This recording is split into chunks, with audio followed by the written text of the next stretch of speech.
திரு சுஜாதா அவர்கள் எழுதிய ஒரு துப்பறியும் கதை யவனிகா. ரொம்ப வித்தியாசமான ஒரு கிரைம் நாவல். அதனுடைய பகுதிகள் பார்த்துட்டு இருக்கோம். இதுக்கு முந்தின 5 பகுதியினுடைய லிங்க்கும் இந்த வீடியோ டிஸ்கிரிப்ஷன்ல இருக்கு. அதையும் நீங்க கேட்டுக்கலாம். இப்ப அடுத்த பகுதி கேட்கலாமா?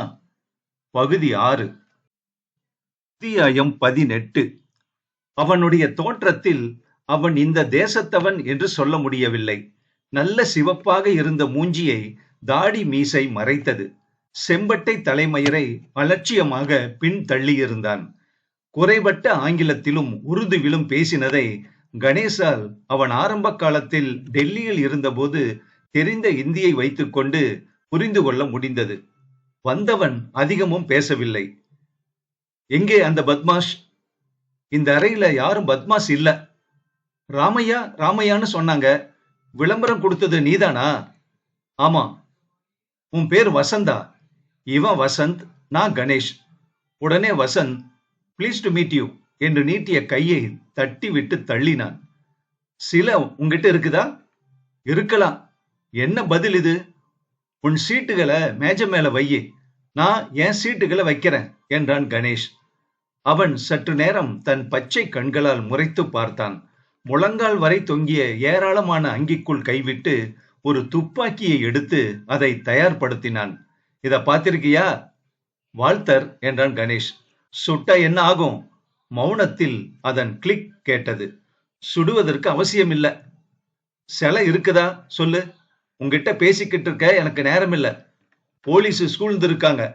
இதோ பாரு. ராமையாவை போல தோக்கா கொடுத்த உலகத்திலேயே இருக்க முடியாது. 40 மில்லியன் வாங்கிக்கிட்டு நேத்திய டூப்ளிகேட் சிலையை கொடுத்து ஏமாத்திட்டான். எந்த வியாபாரத்திலயும் அது தங்கமா இருந்தாலும், தந்தமாக இருந்தாலும், சந்தனமாக இருந்தாலும், புலித்தோளாக இருந்தாலும் வியாபாரத்துல நியாயம் வேணும். ஃபால்ட்டு பொருளை கொடுத்து ஏமாத்தினா என்னாகுங்கிறது தெரியாது உன்னுடைய எஜமானனுக்கு. அவன் என்னுடைய எஜமானன் இல்லையே. அவன் எந்த விலைமகள் மகனாக இருந்தாலும் எங்களை பத்தி தெரியாதவனுக்கு. சிலை கிடைக்கிற வரைக்கும் கொலை தொடர்ந்து நடந்துகிட்டே இருக்கும். கண்டபடி சுடுவோம். அறியாதவங்களை சுடுறதுல அர்த்தம் ஒண்ணு இல்லையே. துப்பாக்கி குண்டுகள் தான் விரயமாகுது. எங்களுக்கு யார் செத்தாங்க, யாரு பொழைச்சாங்க, அதை பத்தியெல்லாம் கவலை இல்லை. உங்க அரசாங்கத்தால போலீஸால எங்களை தொட முடியாது. எங்க கிட்ட இருக்கிற ஒரே பெரிய ஆயுதம் பயம், பீதி. நாங்க எதுக்கும் துணிஞ்சவங்க. இன்னைய தேதிக்கு இந்த நாட்டுல தற்கொலைப்படையே 20 பேர் ஊடுருவி இருக்காங்க. எந்த தலைவனையும் எந்த நிமிஷமும் ஒழிக்க முடியும். ராமையா கிட்ட போய் சொல்லு. ஒளிஞ்சுகிட்டு இருக்கான் அவன். எப்படியும் வெளியே வந்துதானே ஆகணும். அப்போ அவன் மூளை செதறும். அதை சொல்லிடு அவங்கிட்ட. அடுத்த வெள்ளிக்கிழமைக்குள்ள அது கொண்டு வரலன்னா இந்த ஆபீஸையும் சேர்த்து வெடி வச்சிருவோம். அவன் பங்களா, மாளிகை, அவன் போக இடத்துல எல்லாம் சுடுவோம். எந்த நாட்டிலையும் சரி. இலக்கில்லாம குறியில்லாம சுடுவோம். வசந்த் மெல்ல தன் செல்போனை பைக்குள் நிரடுவதைக் கண்டு அவன்பால் துப்பாக்கியை காட்டி சுட்டான். அது அவன் பேண்டை கிழித்து கொண்டு சுவரில் பட்டு சிதறியது. உன்னுடைய செல்போனையும் காலையும் சேர்த்து சுடணுமா என்று கேட்டான். வேண்டாம் வேண்டாம் என்ற வசந்த் கையை உயர்த்தினான். செல்போன் தவறி விழுந்தது. கமான், போலீஸுக்கு சொல்லு. என்ன கைது செய் பார்க்கலாம். அவன் விழிகளில் உக்கிரம் கசிந்தது. என்கிட்ட சிலை இல்ல. ராமையா கிட்ட சொல்லி பார்க்கிறேன். அவன் துப்பாக்கியை கணேஷின் முன்னால் நீட்டினான். பின் எதுக்கு விளம்பரம் கொடுத்த? உன்னை வரவழைச்சு உனக்கு என்ன வேணுங்கிறத தெரிஞ்சுக்கிறதுக்கு தான். உண்மை இதுதான். நாங்க ஏமாற்றப்பட்டோம். பணம் முழுசும் கிரெடிட் சுவிஸ்ல கொடுக்கப்பட்டது. சிலைய நிபுணர்கள் சோதிச்சதுல அது போலின்னு தெரிஞ்சது. அந்த பக்கம் மியூசியத்துல இருந்து பணம் வரல, நிறுத்திட்டாங்க. எப்படிப்பட்ட ஏமாற்று வேலை பாத்தியா? இதுக்காக அந்த ராமையா 3 தடவையாவது சாக போறான் பாரு. அந்த யவனிகா சிலைய வித்ததே தப்பு. அது இந்திய அரசுக்கு உடைமையானது. அது தேசிய சொத்து என்றான் கணேஷ். அவன் சற்றும் எதிர்பாராமல் மறுபடி சுட்டான். அது இப்போது கணேஷை தவறி சுவரில் மாட்டியிருந்த அவன் டிகிரி சர்டிபிகேட் மேல் பட்டு சிதறியது. பின்ன எதுக்காக அதை வித்தீங்க? பணம் வாங்குனீங்க. நீ என்ன கொல்றதால உனக்கு லாபம் ஒண்ணு இல்ல என்றான் கணேஷ். வெள்ளிக்கிழமை வர உன்னை விட்டு வைக்கிறோம். அதுக்கப்புறம் உனக்கு உள்ளது பாரு வேட்டு. வசந்த் பயத்தில் உறைந்து போய் ஓரத்தில் ஒதுங்கி இருக்க அவன் போகிற போக்கில் மேஜையில் வைத்திருந்த முசாம்பியை எடுத்தான். பழம் வேணுமா? எடுத்துக்கோ என்றான் கணேஷ். அவனுக்கு பழம் தேவை இருக்கவில்லை. அதை உள்ளங்கையில் வைத்து ஒரே அழுத்தில் பிழிந்தான். விரல் இடுக்கில் சாறு வழிந்தது. இப்படிதான் நீ சாவ என்றான். அவன் அங்கிருந்து சென்றதும் வசந்த், பாஸ், சாத்துக்குடி மாதிரி சாவ போறோமா? ஆமா, எங்க அந்த கௌரி? அவதான் இந்த வம்புல நம்மள மாட்டி விட்டுட்டா. சின்ன திருட்டுன்னு நினைச்சேன்டா, இது சர்வதேச அளவுல போய் மாஃபியா ட்ரக் கார்டல்னு என்ன இப்படி சொல்றான் என்றான் கணேஷ். அடுத்த தடவை இவன் குறி தவறாது பாஸ் என்று உடைந்த கண்ணாடி சில்லுகளை பொறுக்கினான் வசந்த். வெள்ளிக்கிழமை வர டைம் கொடுத்திருக்காண்டா. ஏன் பாஸ், என்னவோ சொன்னீங்க, ராஜேந்திரன் போலீஸ் பாதுகாப்பு படையே கொடுத்திருக்காருன்னு, நம்மள ஒரு அண்டாதுன்னு சொன்னீங்க. நாளையில இருந்து தாடா கேட்டிருந்தேன், நாசமா போச்சு. இப்ப ஒளியறதுக்கு இடம் தேடணுமா? இதுக்கெல்லாம் காரண புருஷனான ராஜாராமையாவை நாம பார்க்கணும். போன் செய்ததில் அவர் வெளிநாடு போயிருக்காரே என்ற பதில் வந்தது. அவருடைய இமெயில் அட்ரஸ் வேணுமே. தெரியாதுங்களே. எந்த நாட்டுக்கு போயிருக்காரு? அதுவும் தெரியாதுங்களே என்றால் அந்த இனிய குரல் பெண்மணி. இதையாவது செய்யறியா? அவர் எந்த நாட்டில இருந்தாவது போன் செஞ்சா, கணேஷ் போன் செஞ்சாரு, தலை போகிற காரியம்னு சொல்றியா? கணேஷா? Just a minute. அவள் போனை ஹோல்டில் போட்டாள். சற்று நேர சங்கீதத்துக்கு பின் ராமையா ஸ்பீக்கிங். என்ன கணேஷ், என்னுடைய ப்ரப்போசலுக்கு ஒத்துக்கிட்டியா? வெளிநாட்டில இருந்து திரும்பி வந்துட்டீங்களா? விஷயம் என்ன சொல்றா நீ? அதன் மரியாதை குறைவை நிராகரித்து, விஷயம் விபரீதமாயிடுச்சு. நீங்க செஞ்ச துரோக காரியத்தால. நான் என்ன செஞ்சேன்? போலி சிலையை வித்து பணம் வாங்கி புது கம்பெனில போட்டுட்டீங்க. ஓவர் நைட் பணக்காரர் ஆயிட்டீங்க. உங்க கம்பெனியை பத்தி முழு விவரமும் கிடைச்சிருச்சு. கேபிட்டல் எக்ஸ்பென்ஸையும் ஆபரேட்டிங் எக்ஸ்பென்ஸையும் போட்டு குழப்பி தப்பா டிவிடெண்ட் கணக்கு பண்ணி, இதெல்லாம் சகஜம் கணேஷ், எல்லா கம்பெனியும் செய்யறது தான். சிலை என்ன செஞ்ச? சிலையா? நானா? சில பிசினஸ் எல்லாம் என் தம்பி. வாரு ரம்மையா, யுவர் கேம் இஸ் அவுட். பாசாங் எதுவும் வேண்டாம். இந்த விற்பனைக்கும் உன்னுடைய சகோதரனுக்கும் சம்பந்தமே இல்ல. அவரு உண்மையான ஆர்ட் லவ்வர். இந்த வியாபாரம் முழுசும் நீதாங்கிறது பளிச்சுன்னு வெளிச்சத்துக்கு வந்து, நீ செஞ்ச விபரீத காரியத்தோட ரத்த சுவடு நகரம் பூராவும் பரவி இருக்கு. இதுவரை 8 பேரை காவு வாங்கிடுச்சு. ஒரு பெரிய சர்வதேச கூலி கொலைப்படையே உன்னை துரத்திக்கிட்டு இருக்கு. இந்த விவகாரத்துல சம்பந்தப்படாதவங்கள சகட்டு மெனிக்கு சுட்டு கொண்டுகிட்டு இருக்கு. சினிமா படப்பிடிப்புல நடந்தத டிவில பார்த்து இல்லையா? அப்பாவிகள் 6 பேர் செத்து விழுந்திருக்காங்க. என்ன சொல்ற? எதுவுமே எனக்கு புரியலையே. கணேஷ் இதுவரை தன் வாழ்நாளில் அத்தனை கோபப்பட்டது இல்லை. யூ பாஸ்டர்ட், தேச துரோகி. தேசத்தின் சொத்தை வெளிநாட்டுக்கு விற்க முயற்சி செஞ்சது உன்னுடைய முதல் குற்றம். அதுக்கான பணத்தை வாங்கிக்கிட்டு வெளிநாட்டுல ஏமாத்தினது 2வது குற்றம். அந்நிய செலவணி குற்றம் 3வது. அமெரிக்காவின் தெருக்கல்ல போதைப் பொருள்கள் விற்க உதவுனது 4வது குற்றம். போடா, படப்பிடிப்புல யாரோ சுட்டா நான் என்ன செய்ய முடியும்? எனக்கு அதுக்கு சம்பந்தம் இல்ல. படப்பிடிப்புல உன்னை வசந்த் பார்த்திருக்காண்டா. உன்னை தேடி வந்துதான் சுட்டிருக்கான். இதோ பாரு, சிலை எங்க சொல்லு, அதை காட்டுனாதான் நாம எல்லாம் உயிரோட தப்ப முடியும்.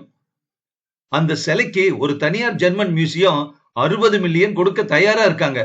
பேச்சுவார்த்தை நடந்துட்டு இருக்குது என்றான் ராமையா.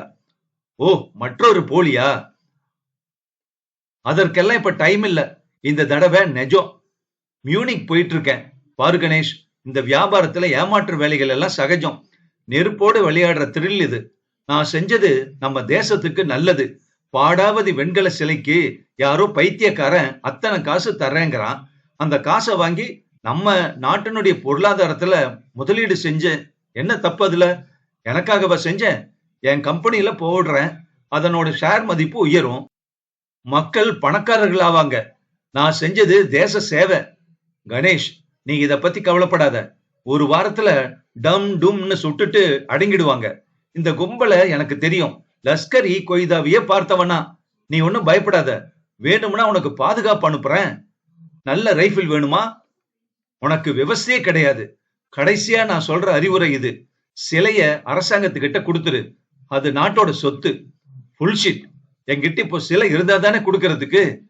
நான் இதை நம்பல. சிலை உங்ககிட்டதான் இருக்கு. யாருகிட்டயோ கொடுத்து வச்சிருக்க. கண்டுபிடியே பார்க்கலாம் என்றவர். கணேஷ், நீ புத்திசாலி லாயர். என்கிட்ட புத்திசாலிகளுக்கு எப்பவுமே மதிப்பு உண்டு. எப்போ உதவியோ வேலையோ வேண்டும்னா வா, உடனே தர்றேன். நீ கேட்ட சம்பளம், நீ கேட்ட நிபந்தனைகள் பேர்ல என்றார் அவர். துரோகிகளுக்கு நான் வேலை செய்ய மாட்டேன் என்றான் கணேஷ். அப்படின்னா இந்தியாவுல யாருக்கும் நீ வேலை செய்ய முடியாது, புரியுதா? இதற்குள் வசந்த் 4 முறை கணேஷின் முழங்கையை பிராண்டி வற்புறுத்தி விட்டான். போனை வைத்ததும், பாஸ், என்ன அவன் கூட வளவளன்னு பேசிக்கிட்டு? எனக்கு ஒரு பிரில்லியன்ட் ஐடியா தோணுச்சு, அத சொல்லதான். என்னடா, சொல்லு. அன்னைக்கு ராஜா ராமையா படப்பிடிப்புல கொண்டு வந்து கொடுத்தானே பார்சல் விஸ்கி பாட்டில் போல, அதுல என்னங்கிறீங்க? என்ன? யவனிகா.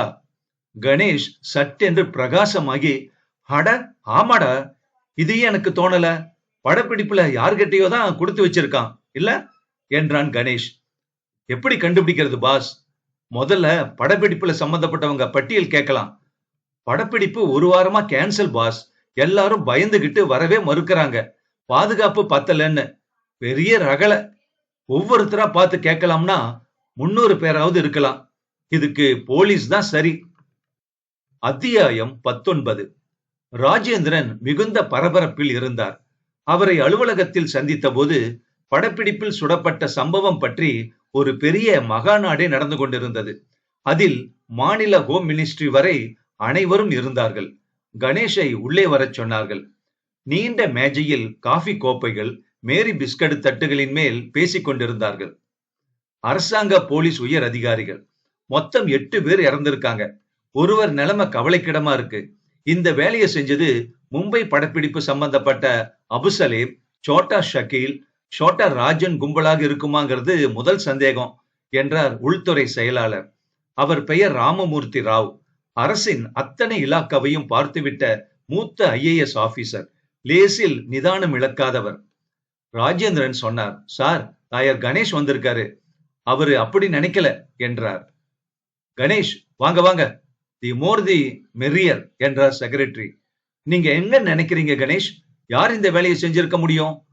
படப்பிடிப்புக்கும் அந்த கும்பலுக்கும் தொடர்பு இல்லை மிஸ்டர் ராமமூர்த்தி என்றான் கணேஷ். இதை செஞ்சவங்க படப்பிடிப்பின் போது வந்து சுட்டு கழிச்சிருக்காங்களே, எல்லாம் அந்த நடிகையால வந்த வேணதான். தீஜாவோ ஏதோ பேரு, தேஜோமயி. யாரியா இது? தேஜோமயி தெரியாதா? எந்த யுகத்தில் இருக்கீங்க ராம் என்றார் ஒரு சக அதிகாரி. எனக்கு தெரிஞ்ச ஒரே நடிகை TR ராஜகுமாரி. ராமமூர்த்தி தீர்ப்பளிப்பது போல சொன்னார். இந்த கேஸ 2 விதமா விசாரிங்க. மும்பை பிலிம் மாஃபியா வேலையா, இல்ல கடல் கடந்ததா?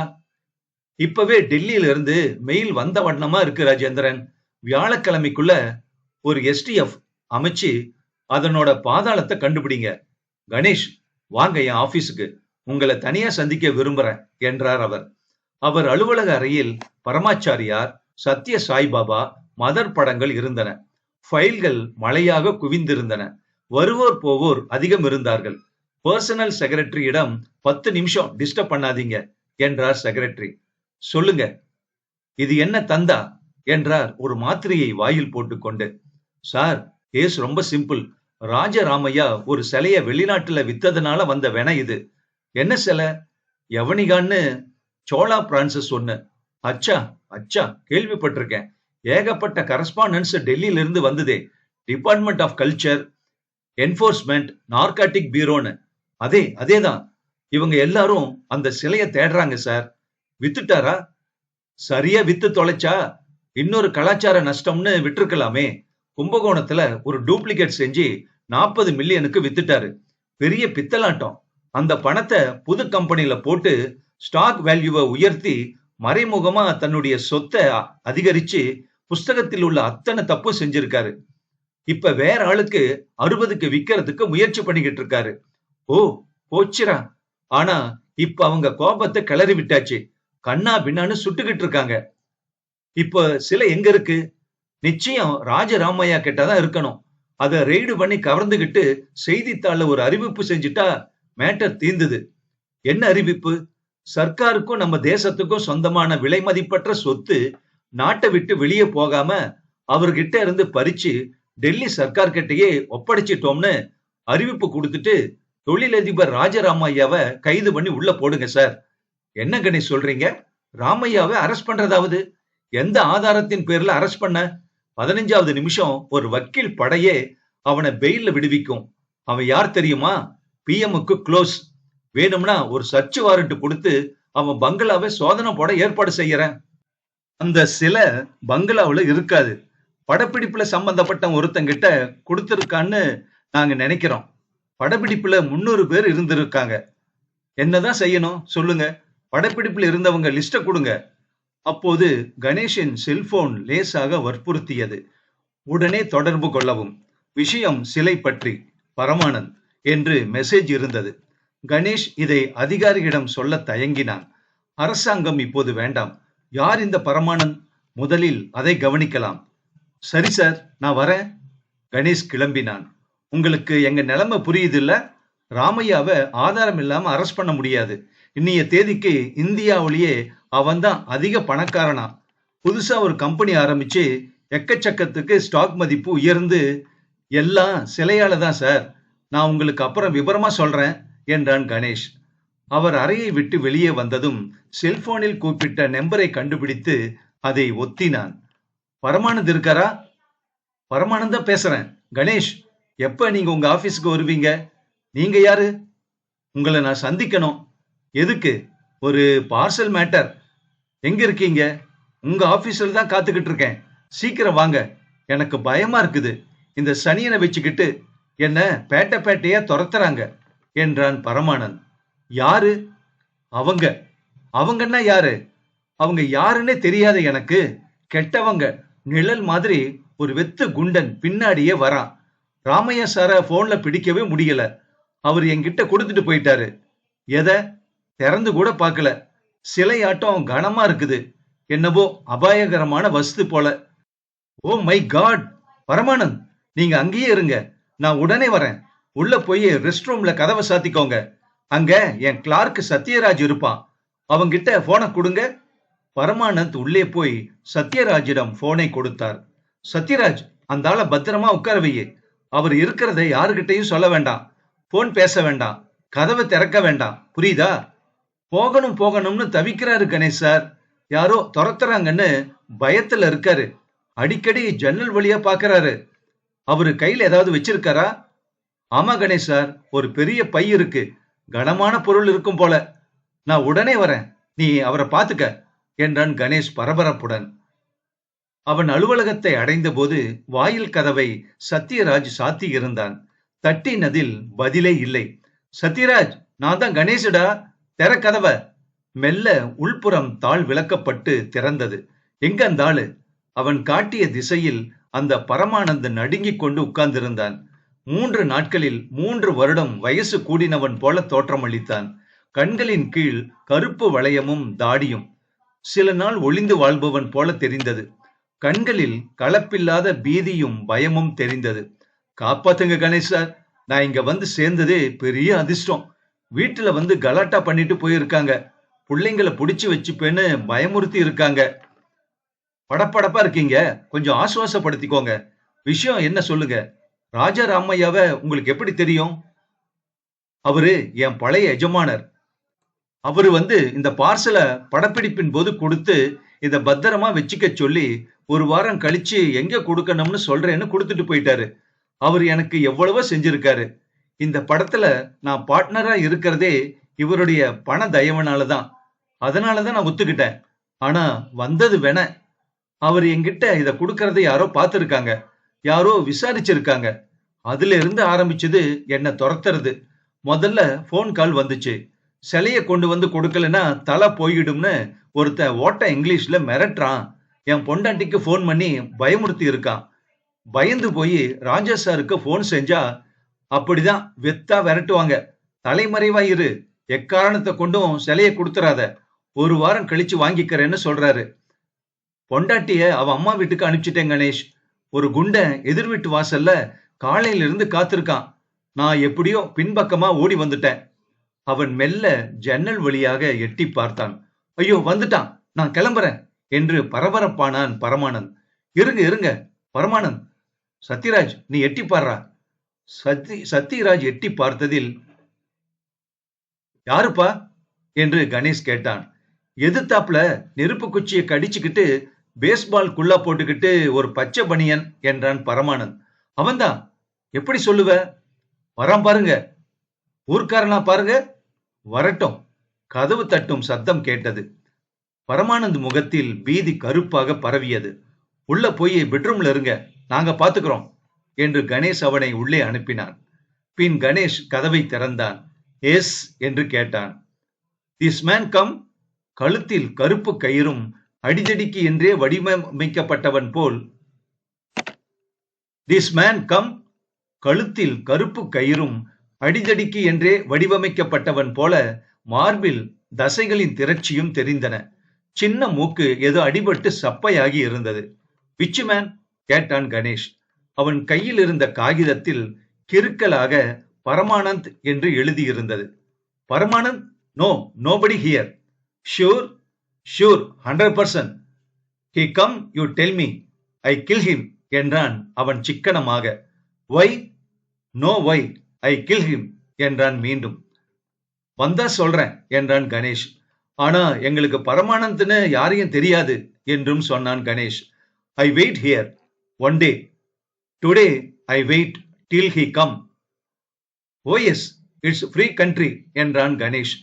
அப்போது கணேஷின் செல்போன் சினுங்கியது. மறுமுனையில் கௌரிதான். வசந்த் இருக்காரா என்று கேட்டாள். நான் அப்புறம் பேசுறனே என்று கணேஷ் சொல்லி முடிப்பதற்குள் அவன் என்ன நினைத்தானோ திடீரென்று கணேஷை மீறி ஐ வாண்ட் டு see என்று தள்ளிக்கொண்டு உள்ளே வந்தான். Wait a minute mister, this is my office. You can't come in like this என்று கத்தினான் Ganesh. I think he is here. உள்ளே வந்து மூர்க்கத்தனமாக சாமான்களை உருட்டி புரட்டி போட்டு திரைகளை விலக்கி கதவுகளை திறந்து அவசரமாக தேடினான். அந்த படுக்கை அறைக்குள் நுழைந்தான். உள்ளே பரமானந்த் இல்லை. அவன் முழுவதும் திருப்திப்படாமல் not here, I wait, I come back என்று புறப்பட்டு சென்றான். செல்போனில் வேற்று மொழியில் பேசினான். அவன் போனதும் பரமானந்த், பரமானந்த் என்று தேடி பார்த்தான். எங்க சத்யராஜ் அந்த ஆளு? அவன் உள்ள வந்ததுமே பின்பக்கமா கம்பி நீட்டிட்டாருங்க சார் என்றான் சத்யராஜ். சிலை என்ன செஞ்சாரு? விட்டுட்டு போயிட்டாருங்க என்றான் சத்யராஜ். அத்தியாயம் 20. கணேஷுக்கு உள்ளம் பதறியது. இத்தனை நாள், ஏன் இத்தனை நூற்றாண்டுகளாக இத்தனை பேரை அலைக்கழித்த அந்த சிலை இப்போது அவன் படுக்கை அறையில் அனாதையாக ஒரு அழுக்கு கித்தான் பையில் செய்தித்தாள் சுற்றி புறக்கணிக்கப்பட்ட தொட்டில் குழந்தை போல கிடக்கிறது. கணேசுக்கு அதை தொடுவதற்கே தயக்கமாக இருந்தது. இந்த சிலை சோழர் காலத்து நூற்றாண்டுகளின் சரித்திர மேடு பள்ளங்களையும் கடந்து வந்தது. புனிதமானது. இதை பற்றி நிறைய படித்திருக்கிறான். ராஜசேகரவர்மன் ராஜேந்திர சோழனின் 3வது ஆண்டிலிருந்து பிரஸ்திபர்களை கணேஷ் பார்த்திருக்கிறான். யவனிகா பிரான்சஸ் என்பது 2ஆம் ராஜேந்திரன் திருமலவாடி இன்ஸ்கிரிப்ஷனில் இருந்திருக்கிறது. உடையார் வீர ராஜேந்திரன் செய்விச்சது. ஊர்வசி, ரம்பை, மேனகை, திலோத்தமை என்றும் குறிப்புகள் உள்ளன. கிபி 1060-61 சேர்ந்த அற்புதமான 4 சிலைகளை பற்றி தனியான ஆராய்ச்சி புத்தகங்களே 40 இருக்கின்றன. இன்றைய கரன்சியில் 40 60 மில்லியன் டாலர் மதிப்பிடப்படும் அந்த சிலை படுக்கையில் அனாதையாக கிடந்தது. இப்போது அதன் செய்தித்தாள் சுற்றலை மெல்ல விடுவித்த போது கணேஷ், அப்பா, இத்தனை அழகான சிலையா என்று பிரமித்தான். வெண்கலமா தங்கமா? சொல்ல முடியாதபடி நடுவாந்திர பளபளப்பு.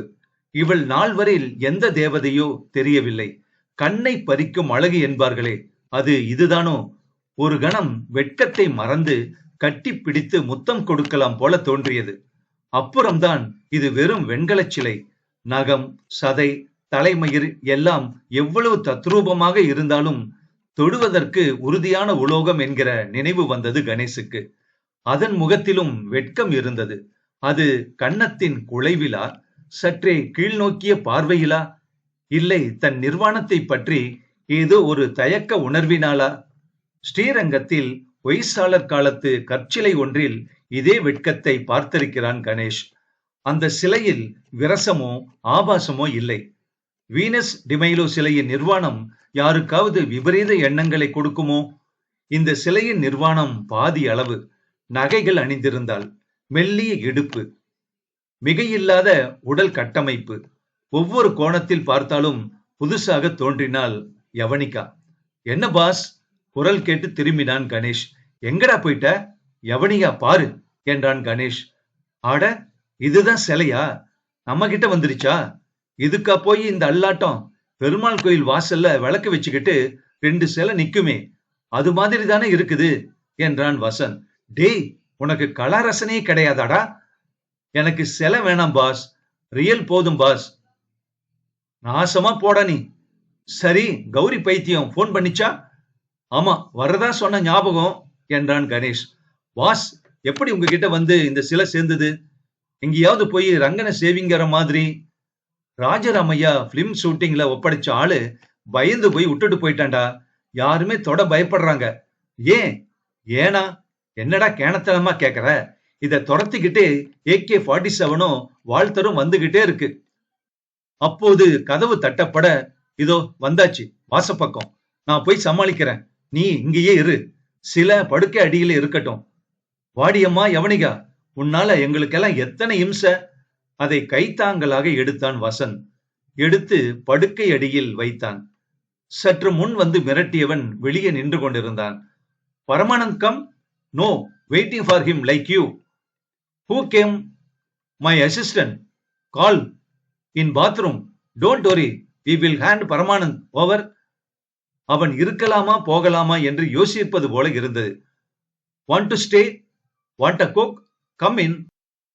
No, I am there. He come, you call, I kill. தெருவை காட்டினான். அங்கே ஒரு டாட்டோ சும்மா நின்று கொண்டிருந்தது. அதில் 4 கெட்ட காரியர்கள் உட்கார்ந்திருந்தார்கள். அவர்கள் துப்பாக்கி முனைகள் தெரிந்தன.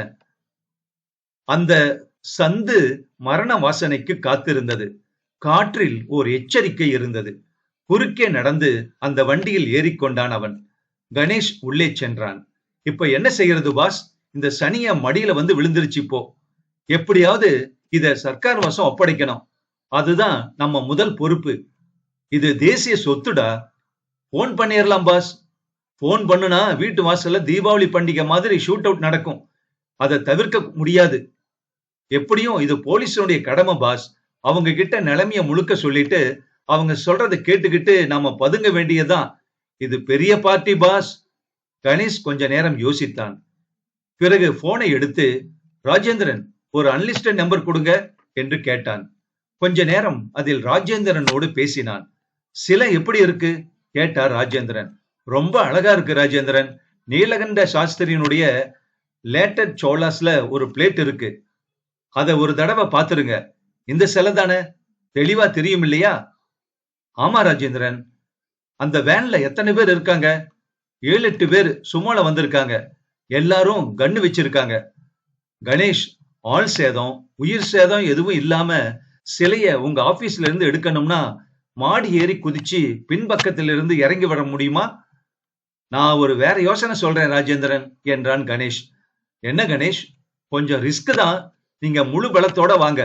அவங்கள கொஞ்சம் தூரத்துல இருந்து மெகா போன்ல கூப்பிட்டு, சுடாத, கமிஷனர் பேசுறேன், உனக்கு தேவையானது சிலைதானே, அதை கொடுக்க தீர்மானிச்சிட்டோம், அரசாங்கம் அனுமதிச்சிருச்சுன்னு அறிவிச்சிருங்க. நாங்களும் அவங்களை கூப்பிட்டு சொல்லிடுறோம். சிலைய கொடுக்க சொல்றீங்களா? இல்ல ராஜேந்திரன், புரியல கணேஷ். எனக்கு பிரில்லியண்டா ஒரு ஐடியா. வர்றப்ப மயிலாப்பூர் வழியா வாங்க.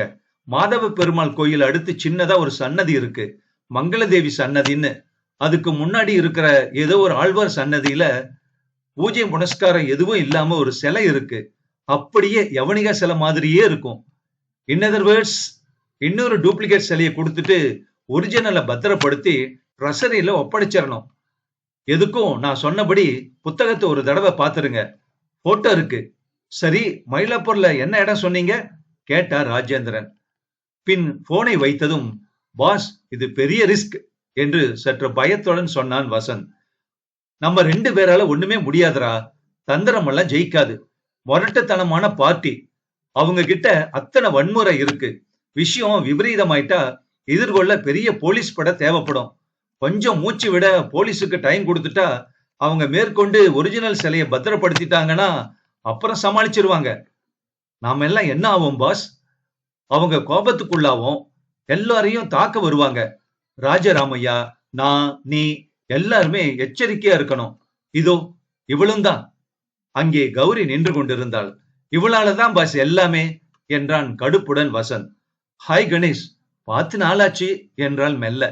அதனால் என்ன? இடைக்காலத்துல ஒன்னும் விசேஷமா நடக்கல. 10 பேர் செத்தாச்சு. அங்கங்கே துப்பாக்கி வெடிச்சாச்சு. மத்தபடி எல்லாரும் சௌக்கியம்தான் கௌரி என்றான் கோபத்துடன் வசந்த். எனக்கு கிட்ட வரவே பயமா இருந்தது. அட்மிஷன்ல வேற பிஸியா இருந்துட்டேனா பெங்களூர்ல இடம் கிடைக்கும் போல தோணுது. கணேஷ், என்னாலதான் உங்களுக்கு இவ்வளவு டென்ஷன். அதுக்கு மன்னிப்பு கேட்டுக்கதான் வந்தேன். அவள் உள்ளே நுழைவதற்குள் எதிரே சுமோவில் இருந்து அவன் இறங்கி வந்தான். அவசரமாக அவளை மூர்க்கத்தனமாக சோதனை போட்டான். Girl who, my god, what's this என்றாள். கம்மன் இரு, சாவடிச்சிருவானுங்க என்றான் Vasant. What's it mister? You know Pramanand? Paramanand? What Paramanand? Who is she? Ganesh அவளை பார்த்து கொண்டு, she is government of India. They agree. Please get someone who speak better English. இவள் இந்திய அரசு. அவர்கள் ஒப்புக்கொண்டு விட்டார்கள். ஆங்கிலம் சரியாக பேச தெரிந்தவனை அழைத்து வா. For what? To give away Yavanika, the statue. Yavanika சிலையை ஒப்படைப்பதற்கு. அவன் இங்கிருந்து தன் சகா ஒருத்தனை கூப்பிடச் சென்றபோது, கௌரி கம்முன்னு தலையாட்டிக்கிட்டு, பெரிய பிளான் இது என்றான் கணேஷ். சிலை எங்க? இங்கதான் இருக்கு, பெட்ரூம்ல. அவள் அதை கேட்டு வாயடைத்து போனாள். முதல்ல வாய பாதாள கிடங்கு மாதிரி திறக்காத, அவங்க சந்தேகப்படுவாங்க என்றான் வசந்த். கொடுத்துட போறீங்களா கணேஷ் என்றால் ரகசியமாக. கம்மன் இரு. அவர்கள் இருவர் வந்தார்கள். ஹீ நோஸ் குட் இங்கிலீஷ் என்றான் முதலில் வந்தவன். கணேஷ் அவனிடம், போலீஸ் வருவார்கள், ஒரிஜினல் சிலையை கொண்டு வருவார்கள். அதை உங்களிடம் கொடுத்துவிட உத்தரவு சர்க்காரிடம் இருந்து வந்துவிட்டது. சிலையை எந்த நாட்டுக்கு எடுத்து செல்கிறீர்கள்? அமெரிக்கா. நாங்கள் அமெரிக்க அரசுடன் தொடர்பு கொண்டு சிலையை விடுவிக்க பிரயத்தனம் செய்கிறோம். நீங்கள் வன்முறை எதுவும் இல்லாமல் வாங்கிச் செல்லும் பட்சத்தில் என்றான் கணேஷ். அவர்கள் தங்களுக்குள் பேசிக் கொண்டார்கள். பின் தீர்மானித்தார்கள். உன் பேர் என்ன என்று கேட்டான். கணேஷ் என்றான் கணேஷ். சிலை உண்மையானதுதான் நிரூபிக்கிற வர உன்னையும் சிலையோட கூட்டிக்கிட்டு போவோம் என்றான் அவன். இந்த நாவல் அடுத்த பகுதியில் தொடரும்.